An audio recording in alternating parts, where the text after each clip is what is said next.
Welcome back to Kit Car Direct and MK Sportscars. It's factory build time again, except this time we're going to be documenting the specific RX-5 build in more depth for you guys to hear some insider knowledge and have a visual representation to refer to.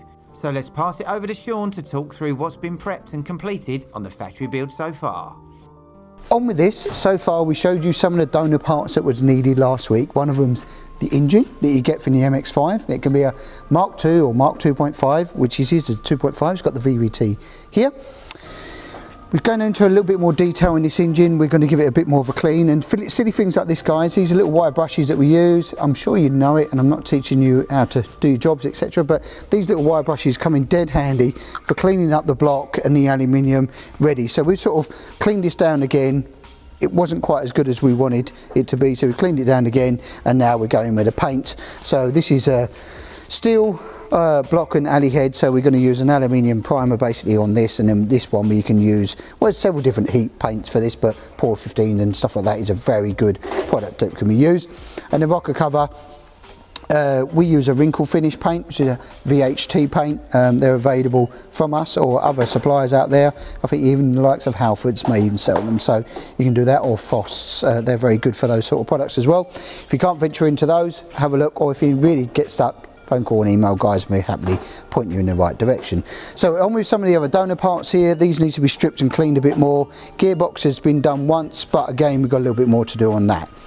Let's move on to where we are with chassis. So we start to look to bolt parts on, and the first job that you'll do when you do your kit is brake lines. That's where we're going to head into. So we'll have a billet pedal box, which is here. We supply you that in the kit, and the master cylinders. That's the first job that you bolt in. Pretty simple really. It's got bolts that go through the master cylinder, some M8 bolts here, 2, 4 and 6. That bolts that in.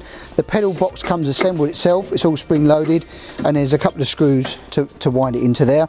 And then we put in a little accelerator stop just in here, a little bit intricate, but a little bit accelerator stop. Put that in now, guys, because if you put the side panel on, makes it really hard. So it's a M6 by 60 mil, goes in, and that you can adjust to wherever you want your accelerator to stop. And once that's in, you can adjust it once you've put the cable in later on. Now the brake lines, when we run in there, so it's a 3/16 copper pipe. You can use copper nickel, there's various options, and we've got a little fittings, male fitting to a female, which get bent into shape into the brake tee. Brake tee, the fitting for this is already on the chassis, guys, so you don't have to put dimensions in or where do I put it. We put the brake tee boss in there with a little M6 bolt that bolts into the chassis there. It goes in different locations depending on the engine of installation you're looking at. This is a Mazda position. On the bike engines we put them dead in the middle, mainly because it makes it easier. And then you've got the brake lines going out here, which is then to another fixing, which is already on the chassis, a little welded tab here that allows you to put your braided brake hose. This braided brake hose then goes straight out to your caliper, and these will be coiled up accordingly to make sure that they don't interrupt with any part of the chassis or components when the wheels turning left or right. So they're all in, and then these are the little fittings. We've just cable tied them here that will go into your caliper. On the top here we have the brake light switch. Now if you're using the Mazda loom, it's not a problem, you can use that, or if you use an standard loom, it'll come round. This is a hydraulic brake light switch that gets in. They're all to M10 by 1 thread on those, and that's the front circuit basically complete. Out, caliper left and near side and offside in. Now the rear one goes along here, drops down and straight under, and then runs along the bottom chassis rail all the way under the diff out to the back to another 3-way T at the back. Again, these are M10 by 1 fixings, and then we run a small outer to another fixing bar, which Lewis is going to pan in kindly. And again, this is already in the chassis, guys, so you haven't got to look at these positions where they're going to finish. You have a female wheel that goes into your male, and again this one here is for a Mazda caliper, and the reason you know it is, it's got a little banjo on this particular one for angled arm as well, guys, so that's in there ready to go, and we'll leave them final fits done. So brake lines, once they're in, you have a little plastic fixings that are here. little P-clips, 316 P-clips. We use a 4.8mm rivet. It's a sealed rivet that we supplied in the kit anyway, and they have to be, this distance has to be a maximum, and I mean maximum, of 300mm. We allow about, as you can see here guys, about 200mm, and then making sure that this brake pipe is not interfering with any part of the chassis. So if you're coming around the corner like this here, we need to lift this up and make sure that there's a gap between the chassis so that this pipe doesn't rub in any way with the chassis. It's a safety thing. Obviously guys, we don't want your brakes failing. That's a major thing, but it would be an IVA fail. But more importantly, is to make sure that it's safe for its future life of this vehicle being on the road. So then we move on. From there, brake lines all in. Next job is fuel lines.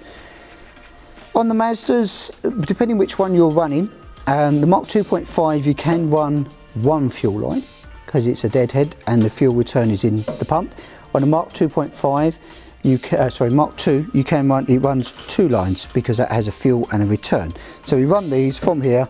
These are 8mm, which runs right away along the top. Again with a double P kit, keeping it again, it's the same familiar pattern within the 300mm, the fixings, making sure they're not hitting any of the chassis rails. Comes out to the end here and we have a little way of doing them basically at the back here with 290 degrees. Coming up, this will have a fuel filter here, we'll show you that next week, and a fuel line going up and running round and into the fuel tank. So once the fuel lines are in, the next job is the fuel tank. Fuel tank's in. This comes already like this, already assembled, has the fittings, everything's welded in for your Mazda fuel pump to sit into. There is a pump modification and we will show you that in one of the videos here for you. And then it comes with two brackets, one here and one here, that will have two threaded bars that hold the tank in position. You've got things here for the filler neck. This will run to the fuel cap from here. And then this one is for the breather, so you need a breather to allow when the tank fills up to push the air out, and also it has a one-way valve, so in the unlikely event that the vehicle goes over, no fuel is going to be spilling out. So on the bottom of the fuel tank, so we do have a swirl pot, that's on here. I can show you that. I'll pop that out. That's a really good swirl pot, and that's on the bottom of the tank there. That really does help, and it's a race-proven solution. We don't get the fuel surge with them because we have a nice little pot at the bottom. Tank's in, that means diff goes in. So the diff here is the Mazda Mark 2, Mark 2.5, NB, etc. Differential. The brace, we've showed you last week, the bracing's been done, it's been welded up on here. We've got the plates been welded up, and this has been painted, ready, prepped as well. Comes in with two front fixings and two fixings here. The diff is bolted in a few locations actually. The main ones being here where you get the polyurethane bushes and the washers, and they come in the kit, and also two front sections which come with a crush tube that holds between the diff, and then the final one which isn't in yet because we've got to do it. You can see the two bolts are here ready for it. We've got a little bracket to mount off of this plate up to here, and incidentally this also has, this bracket that comes in will have a speedo hole in it if you want to do an aftermarket gauge to run a speedo sensor. So simply that's where we're at, and then the floor pan is on. So hard to show you guys now, but the floor pan is in, and this is riveted in from underneath. Now we can pre-drill them for you into the chassis if you like, we can offer that as a service, or the floor pan itself does come laser cut with the holes in it, but then you can just drill the chassis yourself. And then it's a question of running a beader sealant around it, and then running a little, I don't know if I've got one here, a little 4.8mm rivet into the floor pan to secure that. So it's a pretty simple process that really, and probably self-explanatory because the floor pans can only fit in one side of the vehicle because they're not exactly even, because this side of the chassis has a different back section to the driver's side and passenger side. So that's kind of where we're at with it now on this one. So a bit more prep work to do on donor parts, and probably my advice to you would be, if you're ordering a kit, get your donor parts as quickly as possible, get everything prepped and done, because if you get the engine prepped done and all the parts and the diff, everything can come together quite quickly. If you have to stop and then go back and prep, it seems a little bit slower in the process. So yeah, that's the RX-5. That's how we're coming along quite nicely now, guys. If you've got any questions, fire them down below. We'd love to hear them. Press the like button if you like what you see. If you've got the questions, as I said, fire them below. Don't forget to share it with your friends and family, and we will catch you next week from MK Sportscars.